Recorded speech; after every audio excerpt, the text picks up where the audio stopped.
को किनारे करो, यूरेनियम का भंडार तो नेपाल के पास भी है। और यह बात मुझे अब पता चली तो आपको तो पता ही नहीं होगी, और पहले से है।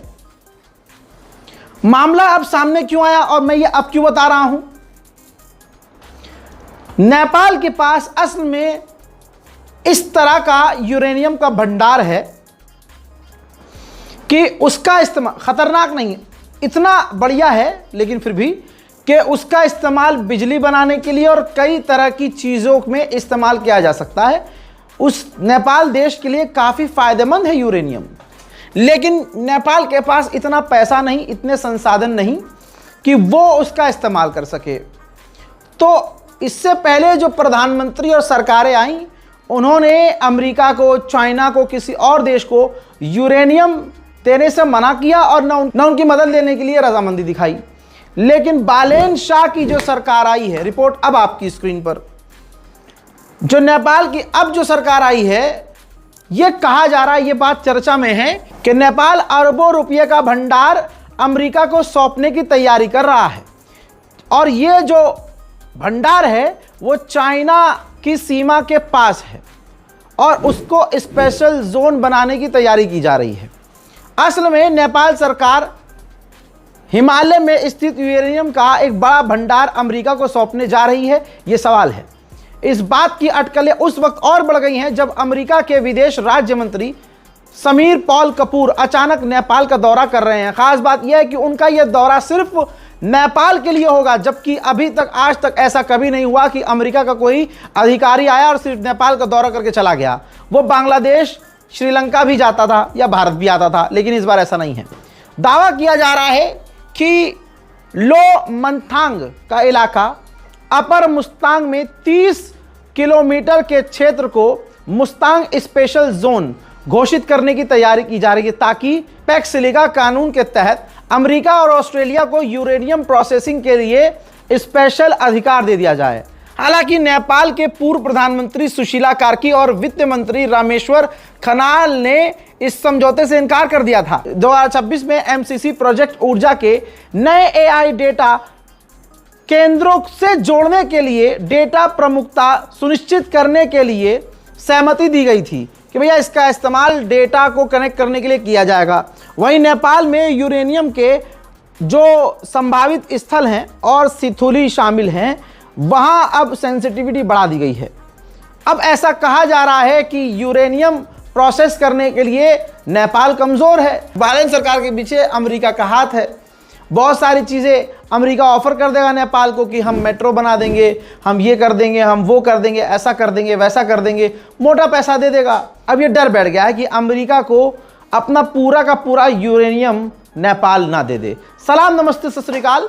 मैं हूं रजा और आप देख रहे हैं रजाग्राफी का अंतर्राष्ट्रीय प्राइम टाइम शो। एक वीडियो के अंदर दुनिया की तमाम बड़ी बड़ी खबर आपके सामने। भाई मुझे ये समझ में नहीं आ रहा ये आग का क्या मसला है। कहीं लखनऊ में आग लग रही है, कहीं दिल्ली में आग लग रही है, कभी गाजियाबाद में आग लग रही है। ये इंटरनेशनल लेवल पर चल रहा है। मलेशिया का हाल देखिए, मलेशिया की ये वीडियो है। मलेशिया में आग लगी है, 1000 घर जल गए हैं। बोरेनो आइलैंड में जो मलेशिया के अंदर है, सबा का इलाका है, उस सबा के इलाके में खतरनाक आग लग गई है। भाई ये नहीं पता कितने लोग मारे गए हैं, लेकिन 1000 घर तबाह हो गए हैं, 9000 लोग बेघर हो गए हैं। चाइना श्रीलंका में पूरा मुंह घुसा के घुसा हुआ था, यहां तक कि हब्बन टोटा पोर्ट जो श्रीलंका का है वो चाइना के अंतर्गत था। भारत ने दिमाग चलाया और यह रही रिपोर्ट। भारत की company Mazagon dock shipyard limited ने, जो भारत का एक प्रमुख रक्षा सार्वजनिक क्षेत्र उपक्रम है, भाई इसने कोलंबो डॉकयार्ड यानी PLC में 51% हिस्सेदारी हासिल कर ली है। रिपोर्ट के मुताबिक यह सौदा $26.8 मिलियन का है और यह किसी भी भारतीय शिपयार्ड की तरफ से अब तक का पहला अंतरराष्ट्रीय अधिग्रहण है। अब तक तो समझ लीजिए जो भारत के बड़े बड़े टॉप के रिलायंस अंबानी जो है भारत की कंपनियों पर कब्जा करते थे। इस बार भारत ने श्रीलंका के शिपयार्ड पर, जी हां, खरीद कर, कब्जा तो नहीं कहेंगे, खरीद कर 51% हिस्सेदारी हासिल कर ली है। अब दोस्तों ये चाइना के लिए ऑब्वियसली बड़ा झटका है। हजरात, इटली के अंदर आतंकवाद की घटनाएं हद से ज्यादा बढ़ चुकी हैं। बैसाखी का त्यौहार था, वहां भारतीय समुदाय के लोग गुरुद्वारा में इकट्ठा थे। किसी अननोन व्यक्ति ने, आतंकी ने वहां गाड़ी से आया जो हमलावर था, और उसने 2 भारतीयों को, जो गुरुद्वारे के बाहर थे, 2 भारतीयों को गोली मार दी। उनकी ऑन द स्पॉट डेथ हो गई। गिरफ्तारी अभी इस आतंकी की नहीं हुई है, न इसकी कोई जानकारी जनता के सामने आई है। सबको पता है कि अमेरिका ने भारत पर टैरिफ लगाया हुआ है, ट्रेड हमारा बिल्कुल खराब हो चुका है। ऐसे में भारत की डेलीगेशन, स्पेशल डेलीगेशन अमेरिका जाने वाली है 3 दिन के लिए, और वहां जाकर डोनाल्ड ट्रंप की सरकार को मनाने समझाने की कोशिश की जाएगी। हालांकि हमें रिजल्ट पता है, लेकिन जो खबर है सो खबर है। मेरे दोस्तों, अमेरिका की इंटेलिजेंस रिपोर्ट सामने आई है जिसमें बताया गया है कि डोनाल्ड ट्रंप बहुत ज्यादा करीब आसिम मुनीर के हो चुका है। पाकिस्तान का आर्मी चीफ आसिम मुनीर, उनके करीब ट्रंप बहुत है। इतना करीब किसी के नहीं रहा ट्रंप। मतलब क्या साथ में बिस्तर में भी सोते हैं क्या, मुझे नहीं पता। खैर सोते भी हो, मुझे नहीं पता। डोनाल्ड ट्रंप के शौक ऐसे हो भी सकते हैं और आसिम मुनीर कुछ भी कर सकता है भाई। बहरहाल, पाकिस्तानियों को मेरी इन शब्दों से तकलीफ होगी, लेकिन जो बात लिखी गई है वो तो मैं पढ़ूंगा ही। ये रही रिपोर्ट भाई। अमेरिका की इंटेलिजेंस की रिपोर्ट कह रही है कि आसिम मुनीर ट्रंप के बहुत करीब है, और यही आसिम मुनीर ईरान के कमांडरों, यहां तक कि ईरान के पूर्व कासिम सुलेमानी जो कमांडर थे, उनके भी ये बेहद करीब थे। और आसिम मुनीर ईरान के टॉप लीडरों के भी करीब जाने का एक्सेस रखते हैं। तो अमेरिका की इंटेलिजेंस ने कहा है कि ये दोनों हाथ में लड्डू जो आसिम मुनीर रख रहे हैं, इसकी वजह से अमेरिका को आगे खतरा हो सकता है। यानी हमारे अमेरिकी सेना के राज, अगर इनको आसिम मुनीर को पता चले और आसिम मुनीर ईरान के करीब है, तो ये तो अमेरिका के लिए बड़ा खतरा है। लीजिए, अपडेट आ गया चाइना के ऑफिशियल का। चाइना के ऑफिशियल ने कहा है कि अमेरिका इजराइल दोनों ही ईरान से लड़ रहे हैं, और चाइना की PLA, चाइना की फौज इंटेलिजेंस नजर रख रही है अमेरिकी फौज पर कि अमेरिकी फौज में क्या क्या कमियां हैं। देश का हाल क्या है? अमेरिका ने खुद बताया है कि मैक्सिको में ड्रग तस्करों के खिलाफ ऑपरेशन हो रहा था। इंटेलिजेंस एक गाड़ी का पीछा कर रहे थे, गाड़ी क्रैश हुई, एक्सीडेंट हो गया। उस कार के अंदर 2 अमेरिका के ऑफिशियल जो वहां की एम्बेसी में काम करते थे, और 2 मैक्सिको के लोकल नागरिक मारे गए हैं। आगे कुछ नहीं बताया है कि भाई वो क्यों भाग रहे थे, क्या अमेरिका की खुद की मतलब ऑफिशियल टीम भी तस्करों के साथ थी। अमेरिका ने आगे कोई सफाई नहीं दी है। हजरात, घटना सिर्फ भारत में नहीं होती है। हमारा मुल्क बदनाम ज़्यादा है क्योंकि उसको दिखाया ज़्यादा जाता है कि देखो यहाँ ये हो गया, देखो यहाँ अमेरिका में क्या क्या हो रहा है, ये कोई दिखाता है आपको? मैं दिखाऊंगा। अमेरिका के लुइसियाना में एक बाप ने, जो ब्लैक था यानी अफ्रीकी था, अपने ही 7 बच्चों को, जिनकी उम्र 1 से 14 साल थी, तस्वीर है मेरे पास लेकिन दिखाना नहीं चाहता, 1 साल से 14 साल की उम्र तक के उसके पास 7 बच्चे थे, सबको गोली मार दी। एक पड़ोस का ही बच्चा था, उसे भी गोली मारी। यानी 8 लोगों का कत्ल किया, 8 बच्चों का कत्ल किया। 2 और लोगों को गोली मारी जो बुरी तरह से घायल हुए, और फिर भागने लगा कार से। पुलिस को जैसे तैसे पता चला, पुलिस ने पीछा किया और उस व्यक्ति को भी मार डाला। पुलिस ने मुठभेड़ में मार दिया। वजह क्या है? वजह अब तक इतना लंबा समय गुजर चुका है कि मैं ये रिपोर्ट आपको एक्सप्लेन कर रहा हूं, और घूमते घूमते खबर आ गई है मेरे पास। अभी तक बस यही बताया गया है अमेरिकी पुलिस के द्वारा कि घरेलू हिंसा था, डोमेस्टिक, चाहे बीवी से लड़ाई थी, किससे क्या लड़ाई थी नहीं पता, लेकिन डोमेस्टिक वायलेंस बताया गया है, सिर्फ वजह और कुछ नहीं। ये अमेरिका है। तुर्की की हो गई है बल्ले बल्ले। तुर्की से इटली TB3 ड्रोन खरीदने की तैयारी में है। नेटो को डर है कि भैया अमेरिका पीछे हट जाएगा, तो अपने अपने मुल्क को मजबूत कर लो। तो इटली ने सबसे पहला कदम उठाया और वो तुर्की से TB3 ड्रोन, जो TB3 मॉडल है वो लेने की तैयारी में है। अब इस रिपोर्ट की सबसे बड़ी खबर जान लीजिए। इसको शूट करने से पहले, रिकॉर्ड करने से पहले टीम ने मुझसे 10 बार कहा भाई अलग से बना दो, ये बड़ी खबर है ना। इतनी मेहनत से लोग आए हैं चैनल पर, तो काहे इधर-उधर की बात करें। तुर्की पर इजराइल कर सकता है हमला। मार्को नाम के एक हिस्टोरियन ने पूरा प्लान बता दिया है। जिस तरह से इजराइल और तुर्की के बीच ज़बानी जंग है, हालांकि मेरा मानना कुछ और है। मेरा मानना यह है कि अंदर अंदर से एर्दोगान पूरी तरह से इजराइल से डील कर रहा है, इजराइल से बात कर रहा है, लेकिन क्योंकि ये हिस्टोरियन है, उनके आगे मैं क्या हूं। ये रही रिपोर्ट।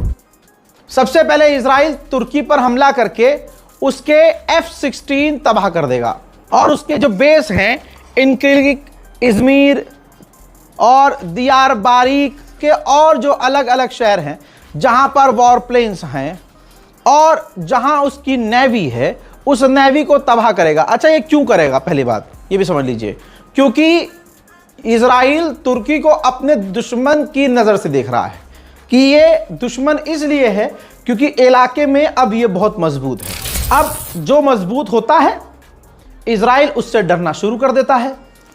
अब क्योंकि तुर्की के पास एयर डिफेंस है, उसकी एयर पावर अच्छी है, उसके ड्रोन अच्छे हैं, तो जब इजराइल हमला करेगा तो पहली बात यह है कि इजराइल पहले हमला करेगा।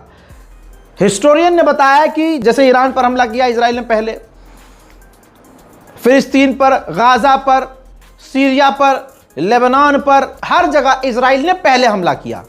इसी तरह से वो तुर्की पर भी पहले हमला करेगा और सबसे पहले उसके फाइटर जेट को तबाह करेगा, उसके बाद उसके एयरबेस उड़ाएगा और फिर सबसे पहले वो तुर्की की नेवी पर हमला कर देगा।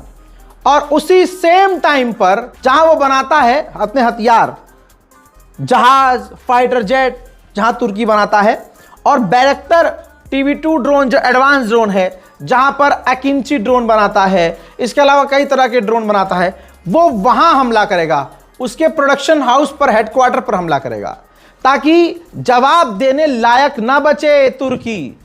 जब रिटेलिएशन के लिए सोचे भी ना तुर्की ईरान की तरह, तो ईरान ने तो कर दिया कांड, लेकिन यह ना कर सके, तुर्की जवाब ना दे सके और तुर्की की नेवी और तुर्की की फौज कमजोर पड़ जाए और डिफेंस बेकार हो जाए। इजराइल कभी नहीं चाहता कि तुर्की मजबूत बने। यह इतिहासकार ने, एक्सपर्ट ने पूरी रिपोर्ट जारी की है। कई सारे यूरोप के देश हैं जिनमें कुछ कुछ यूरोप के देश रूस का साथ देते हैं, चाहे वो हंगरी हो, चाहे वो स्लोवाकिया हो। अब पुतिन विक्ट्री डे सेलिब्रेट करने वाले हैं, जश्न मनाने वाले हैं, विक्ट्री डे।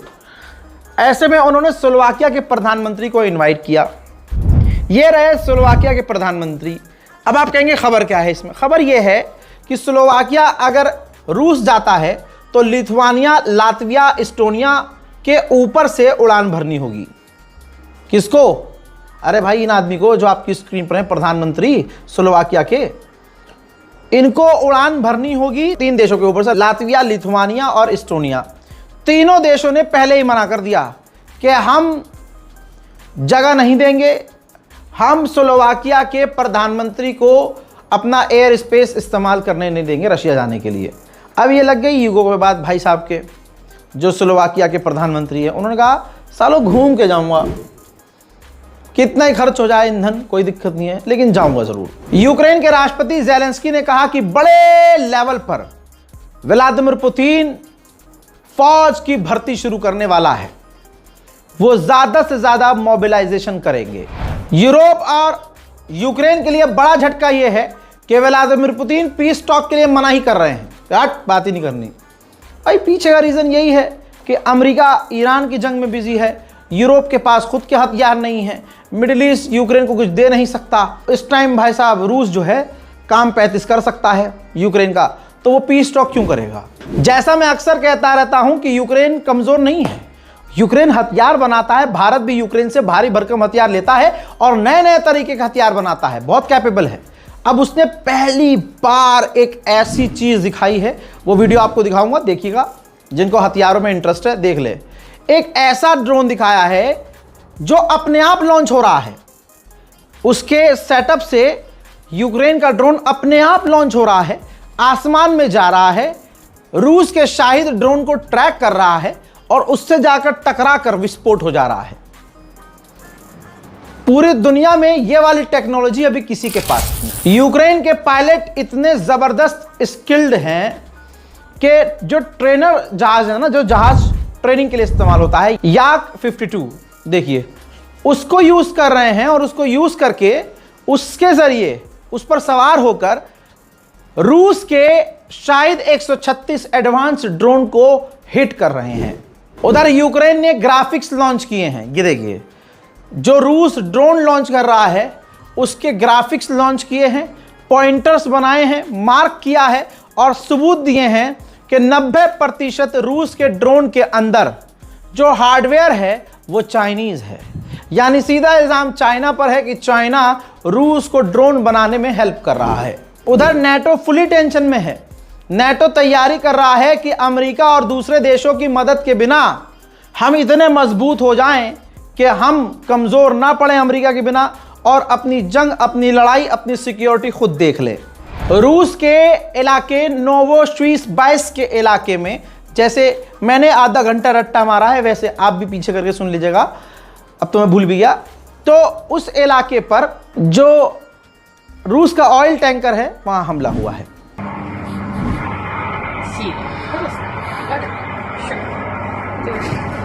रशिया खतरनाक खेल रहा है। रशिया ने यूक्रेन के कीव राजधानी पर उसके ट्रांसफार्मर्स पर, बिजली के ट्रांसफार्मर्स पर हमला किया, जिस हमले के बाद आग लगी और इलाके में बिजली गुल हो गई।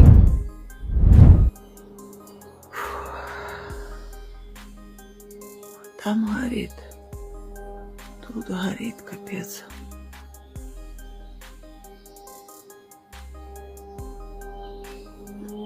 О, все падает.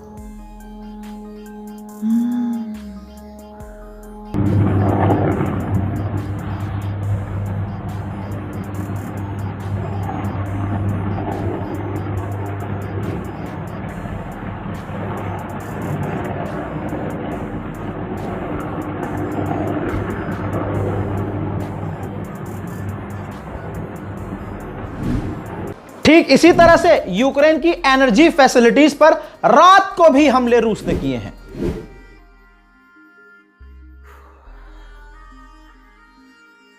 Там горит, тут горит, капец.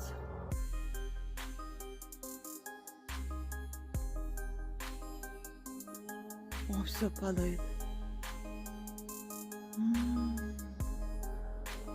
Где-то 10-й по счету, если не больше. Все.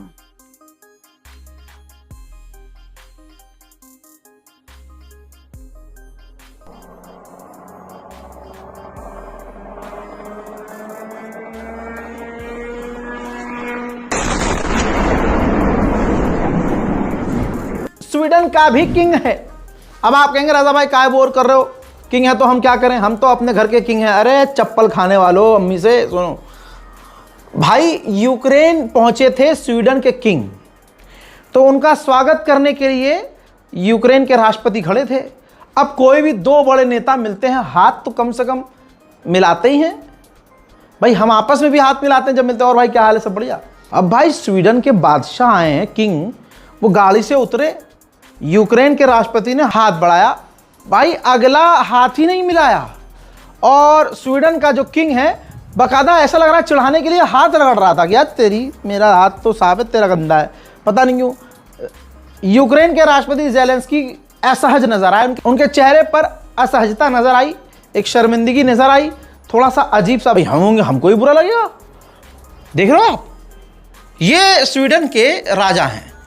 अब भाई हम तो ये भी नहीं कह सकते भाई तू राजा है कहीं का जो हाथ ना मिला रहा, भाई वो तो है ही राजा, कह देगा हूँ, क्या करोगे।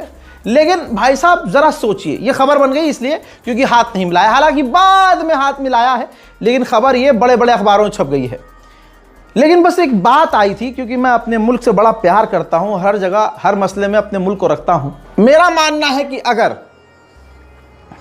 ज़ेलेंस्की की जगह हमारा वाला होता, तेरी बहन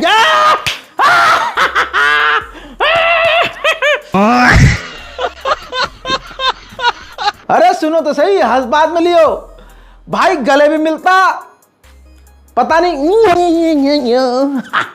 ओ भाई चलो okay okay, very good, you work very good, you on Twitter. भाई साहब ये कमाल है हमारे वाले का। ये चीज कभी हमारे वाले के साथ इसीलिए नहीं होती कि अगला हाथ मिलाए ना मिलाए, हमारा वाला घर से सोच के जाता है सारे आज तो इसकी कोनी दबा दूंगा, सारे धरा स्वीडन का बादशाह है तू कहीं का भी हो।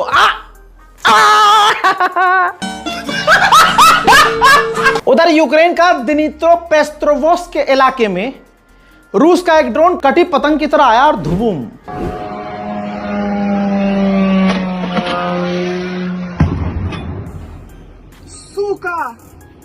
Сука, блядь! В депо! हजरात इस रिपोर्ट को शेयर जरूर कीजिएगा। फिलहाल के अंतरराष्ट्रीय प्राइम टाइम रिपोर्ट में इतना ही। और भैया बताया है मार्केट वॉल्फ के बारे में, याद हो जाना चाहिए, रट्टा पड़ जाना चाहिए। 2 मिलियन से ज्यादा लोग डाउनलोड कर चुके हैं। आलतू फालतू चीजें डाउनलोड करते हो, एक बार डाउनलोड करके इस्तेमाल करके तो देखो। भरोसेमंद ऐप है, घबराने की जरूरत नहीं है। और खासकर भारतीय लोगों को काहे का घबराना भाई साहब, इतना फ्रॉड आपके साथ होता है, ये कोई फ्रॉड थोड़ी है। लिंक डिस्क्रिप्शन में है और कमेंट में भी पिन कर रहा हूं। जिंदगी आसान कीजिए। जय हिंद।